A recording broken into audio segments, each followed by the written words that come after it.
Calvin, the transfer didn't go through. Fix it. Today. Carolyn Whitman's voice sliced through the phone like a slammed door sharp enough to make Calvin Brooks freeze at his kitchen counter thumb, hovering over the same $300 bank transfer he'd sent every month since his wife Monica died 5 years ago. The screen glowed in the dim morning light, and behind him, the refrigerator hummed, while overdue bills sat like silent witnesses. On the other side of the room, 8-year-old Lily tugged on her backpack straps and asked softly if they could get pizza tonight. Calvin forced a smile and offered grilled cheese instead because $300 had a way of turning maybe into no in a single-parent home in Chicago. He'd made a promise to Monica on her last night, take care of my mom. Sacred words. Unbreakable. Or so he thought. But lately, strange account activity kept nagging at him the way a faulty wire buzzes before it sparks. Then a detail hit him hard in a box of Monica's belongings. A note with Carolyn's signature didn't match the handwriting on the bank information he'd been given at the funeral. 2 different hands. 2 different truths. That's when Calvin's old friend Eddie Morales, who worked at a bank, quietly pulled transaction patterns and said the words Calvin couldn't breathe around. This account isn't for groceries or medicine. Your money gets moved out within hours. By Monday, Calvin was parked outside the address on file, only to learn the lease wasn't in Carolyn's name at all. It was in Monica's. Calvin didn't remember turning the steering wheel. He only remembered the way his palms stuck to it, slick with sweat, as if the truck itself had gone feverish. Inside the apartment manager's cramped office, the air smelled like burnt coffee and old carpet. A tired man behind the desk, Pete name tag, crooked tapped a ledger with the bored confidence of someone who'd seen every kind of family drama walk through his door. Unit 214. Pete said, flipping a page. Yeah. Same tenant for 3 years. Quiet. Pays on time. He squinted. Name on the lease is Monica Brooks. Calvin's throat tightened so fast it felt like a hand closing around it. That's not possible, he managed, but his voice came out thin like it didn't belong to him. Pete shrugged. Buddy, I'm just reading what's here. Can I? Calvin swallowed, tasting metal. Can I see the lobby footage just to make sure? Pete hesitated, then angled the monitor toward him. Grainy security video rolled back in time, people drifting in and out like shadows in a bad dream. Then there she was. A woman stepped into the frame. Hair shorter, darker, but the movement hit Calvin first, the familiar tilt of her head, as she checked her phone.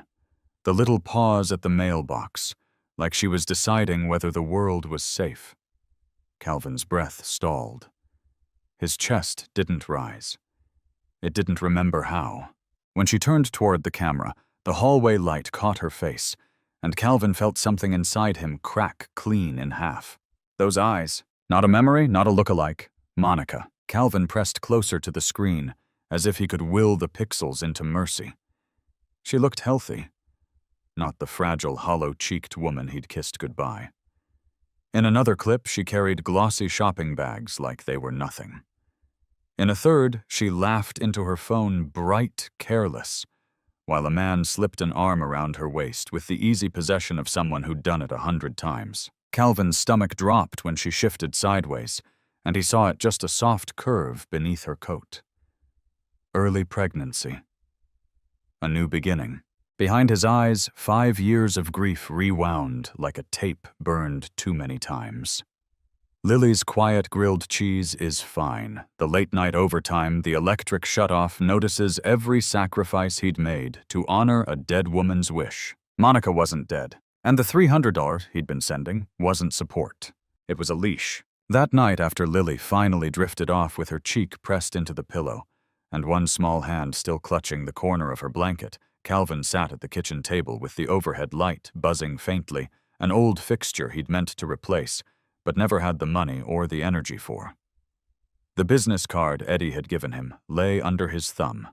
Grant Holloway, private investigator. Calvin called anyway, voice low, like speaking louder might wake the whole house and collapse whatever was left of his life. Grant showed up 2 evenings later with a manila folder so thick it looked heavy enough to bruise the table. He didn't waste words.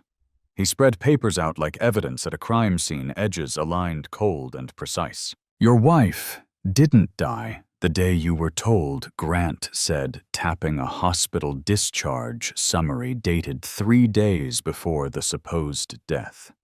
"She was released alive. Signed out by Carolyn Whitman." Calvin's jaw clenched.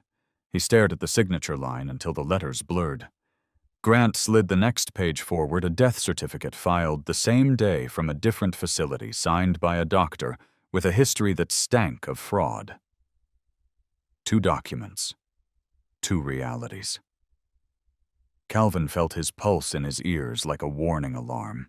Then came the part that emptied the air from the room. "The funeral home has no record of cremating Monica Brooks," Grant said, voice steady.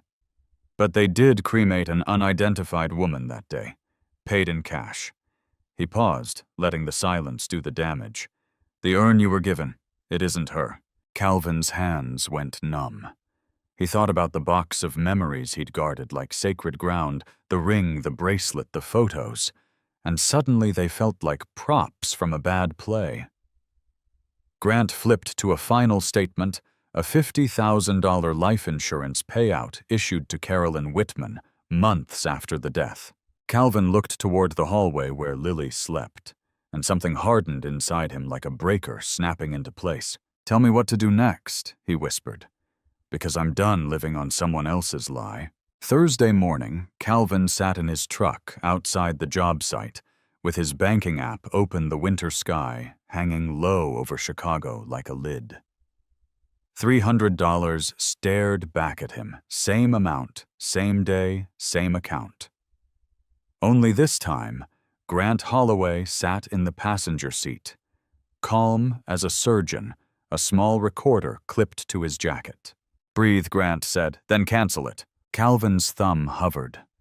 5 years of ritual, 5 years of guilt, 5 years of Lily's quiet sacrifices compressed into one trembling second. He hit cancel transfer. The screen flashed, transfer canceled by user. It felt like stepping out of a dark room and realizing the light switch had been within reach the whole time. His phone rang at 11:30. Carolyn Whitman. Calvin let it ring twice, 3 times, giving the recorder time to catch every breath. "Hello, Carolyn," he said, voice steady even as his stomach churned. Her tone wasn't elderly or fragile. It was sharp, urgent. "Calvin, there's been some mistake. The money didn't come through. I've been checking all morning." Calvin stared at the steering wheel, knuckles pale. "I'm having cash flow problems," he lied, following Grant's plan. "Lily needed emergency dental work. I'll try next week. Maybe half." Silence. Long enough for Calvin to hear traffic behind her, street noise that didn't match the quiet life she'd claimed to live. "You can't just stop," Carolyn snapped. "Monica made you promise. You don't get to break that. If you're short, get a second job. Take out a loan. I don't care, have it in my account by tomorrow." Calvin swallowed hard, or what? Her breathing turned heavy, the kind of breath people take right before they step over a line. "Or I start telling people what Monica said about you. Your boss. Lily's school. Everyone who thinks you're some saint." Calvin's eyes flicked to Grant. Grant didn't react, just nodded once like keep going. "That's interesting," Calvin said quietly, feeling his pulse slow into something colder. "Because I drove by the address on that account. Funny thing, the people there say no Carolyn Whitman has ever lived there." The call went dead. Calvin stared at the blank screen, the quiet in the truck suddenly loud. Grant reached over and stopped the recording. That, he said, was panic. Calvin exhaled for what felt like the first time in years. "Good," he whispered. "Let her panic." Friday at noon, Lincoln Park looked almost too normal. Joggers cutting past the lake. Dogs tugging at leashes. The wind off Lake Michigan, snapping at Calvin's collar like a warning. He sat on a bench with his shoulders squared and a thin wire taped to his chest. the recorder's tiny weight feeling heavier than any tool belt he'd ever worn. Somewhere behind him, Grant Holloway's team blended into the crowd, just strangers with coffee cups and neutral faces. Calvin kept his eyes on the path. Every few seconds, he heard Lily's voice in his head, "Pizza tonight," and felt the old guilt try to crawl back in. Then Carolyn Whitman appeared right on time, not frail, not grieving. She moved fast, confident, in dark jeans and a leather jacket, scanning the park like someone checking exits. When she reached Calvin, her mouth curled into something that wasn't a smile. "You've been snooping," she said, sitting just far enough away to bolt if she needed to. Calvin swallowed, forcing his voice steady. "I just want to understand where my money's been going." Carolyn let out a dry laugh, eyes fixed on the lake. "You think this is about medication and rent?" "That's cute." She leaned in, lowering her voice. "There are other people involved, people who don't like disruptions." Calvin's skin tightened. He pictured a web stretching beyond his life, beyond his grief. "Then tell me," he said. "How many families?" Carolyn's cigarette clicked as she lit it, the flame briefly catching in her eyes. "Enough to make it worth it. Grieving spouses are easy. They're desperate to prove they loved someone." She exhaled smoke like a verdict. "You're Monica." She didn't just run. She optimized. Florida now pregnant, living off someone else's dream. "She sends me a cut from you and a couple other men. It's clean." Calvin's stomach turned, but he didn't move. "So that's the system," he murmured, as if naming it could shrink it. He stood slowly, just like Grant taught him, and tilted his head toward the path behind her. "Here's the problem, Carolyn Systems Overload." Carolyn's eyes widened as plainclothes agents closed in, badges flashing in the cold light. Her cigarette dropped into the grass. She reached for her purse, but Calvin's hand caught her wrist, firm, controlled, final. "Don't," he said barely above a whisper. "You've taken enough." And as the handcuffs snapped shut, Calvin felt something he hadn't felt in 5 years. The first clean break in a life that had been wired to a lie. 3 months later, the federal courthouse downtown didn't feel like justice. It felt like weather, cold, unavoidable, and already late. Calvin sat in a narrow waiting room with his best suit pulling tight across his shoulders, hands folded so hard his knuckles ached. Through the thick glass, he could see news vans stacked along the curb cameras, hungry for a clean headline. But there was nothing clean about what had happened to him. Not the 5 years of overtime, not the nights Lily fell asleep to the sound of him counting bills at the table. Not the way grief had been used like a tool to pry his life open. A woman in a navy blazer stepped in Agent Elaine Park white-collar crimes. Her folder was thick edges worn from being opened and closed too many times. "We have them," she said, voice steady. Carolyn gave up names. "Accounts. Cities. It's bigger than we thought." Calvin's mouth went dry. "Monica." Agent Park didn't flinch. "She was arrested yesterday in Miami. Multiple identities. Multiple victims. Federal wire fraud, conspiracy, insurance fraud, identity theft." She paused, and for the first time her expression softened just a fraction. "She's in custody." Calvin waited for the rush of satisfaction people always talk about. It didn't come. What came instead was a dull, heavy grief different from before, sharper in its clarity. He wasn't mourning a death anymore. He was mourning a choice. A mother who had walked away from her child and called it freedom. When they led him into the courtroom, Calvin's legs felt distant, like they belonged to another man. The room was packed, reporters, strangers, other victims with tired faces that looked too familiar. At the defense table sat Carolyn Whitman, smaller than she'd been in Lincoln Park.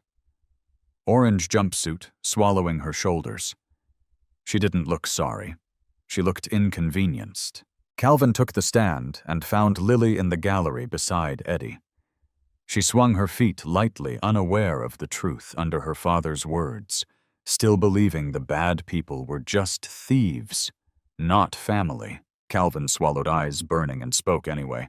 Not for revenge, for reality. Because the lie had taken 5 years, and it wasn't taking one more day. 2 weeks after Calvin testified, the courtroom filled again for sentencing. Same cold air, same stiff benches, but a different kind of silence.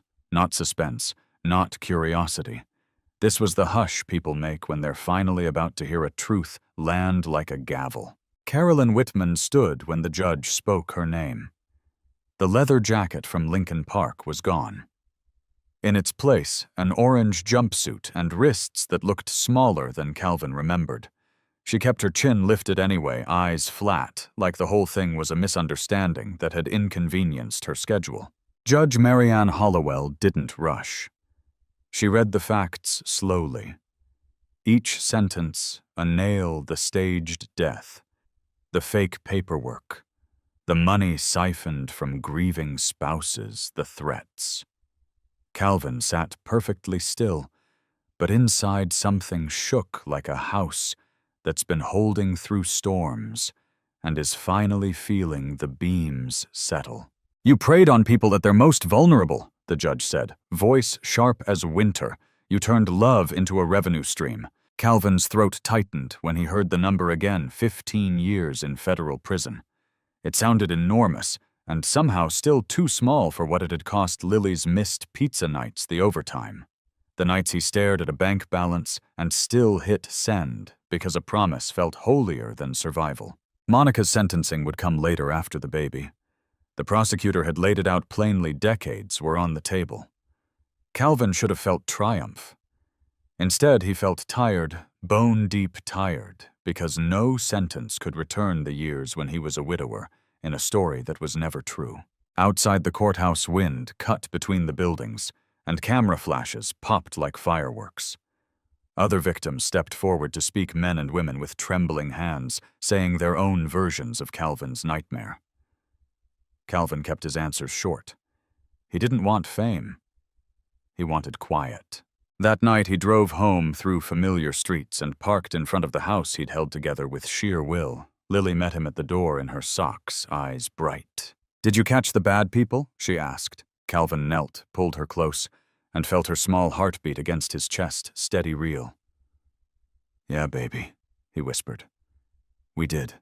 6 months later, the house didn't feel like a place Calvin survived anymore. It felt like a place they actually lived. On a Sunday morning, sunlight spilled across the kitchen floor, while Lily stood on a chair at the counter, carefully arranging a few grocery store flowers in a chipped glass vase, like it was something fancy. The hum of new appliances paid for after federal asset forfeiture returned a chunk of what was stolen, made the room sound steadier, calmer. Calvin watched her from the doorway, coffee in hand, realizing how different quiet feels when it isn't laced with dread. The hardest change hadn't been the money. It was the truth. 3 months earlier, Lily's questions finally sharpened. "Dad, if Mom was bad, does that mean she didn't love me?"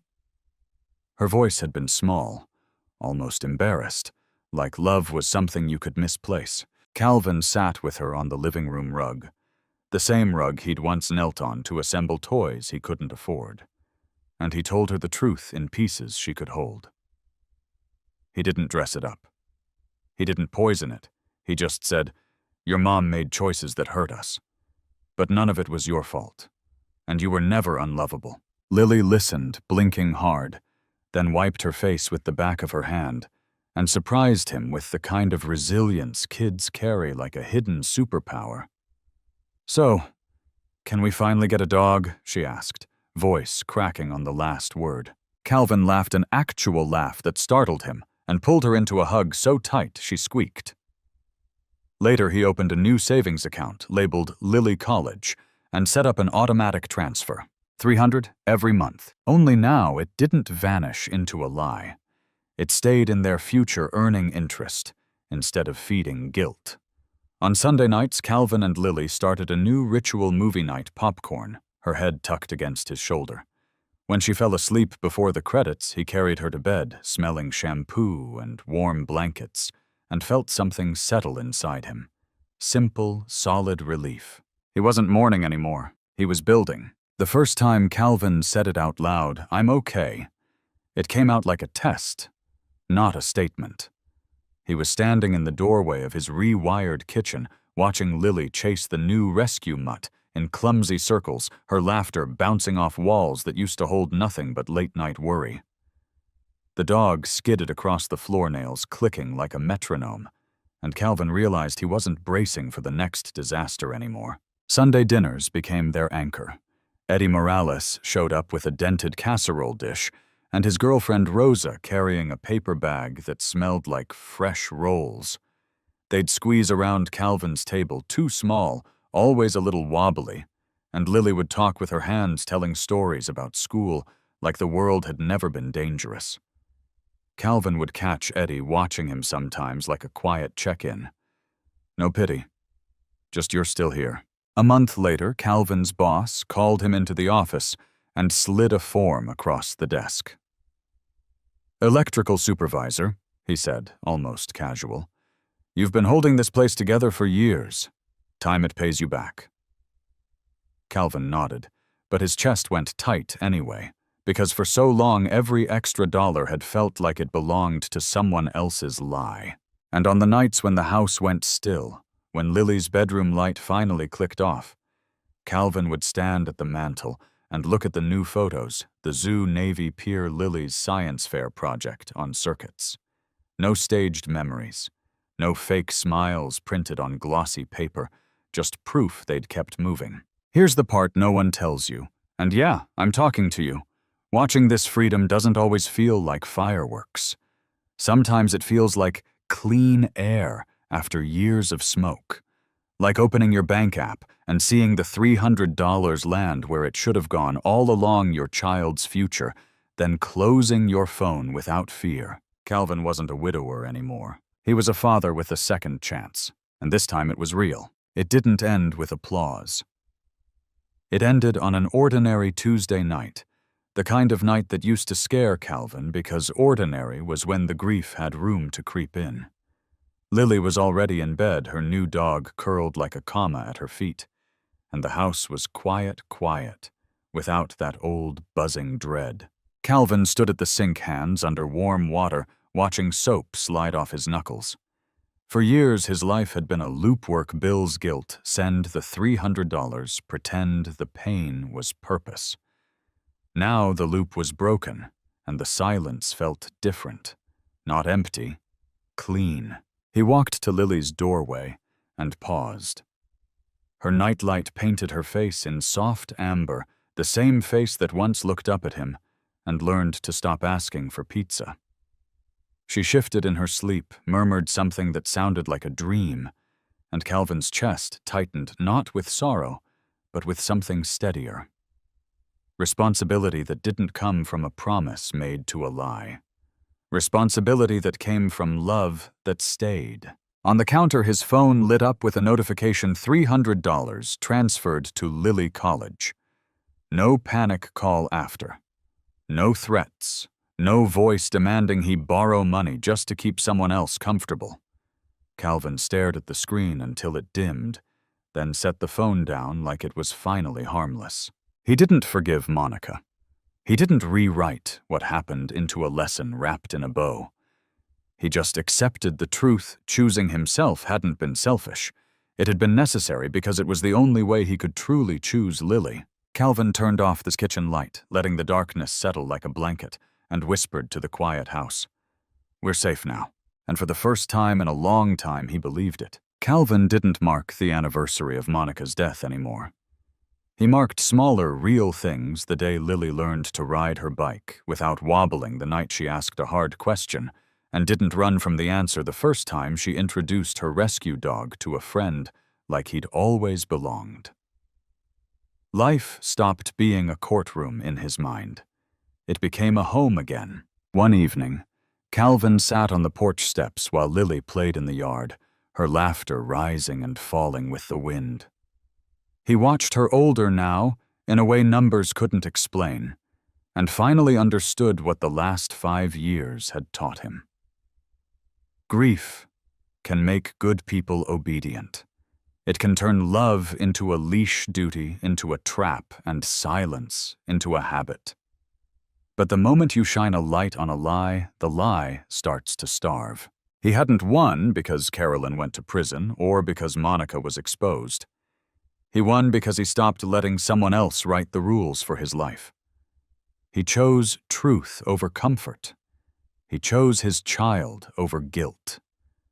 And he learned that protecting your heart doesn't make you cruel, it makes you clear. If someone demands your sacrifice, but punishes your questions, that's not love, and it's not loyalty. Real responsibility can handle daylight. Real relationships don't need fear to survive. And no promise, no matter how sacred, should cost your child stability, safety, or peace. Now, I want to hear from you. Have you ever been pressured into doing the right thing for someone who didn't deserve it? What did you learn, and how did you break free? Drop your story in the comments. Someone reading might need your courage. And if you're here for stories that hit real life and leave you stronger, subscribe, hit like, and turn on notifications so you don't miss the next one.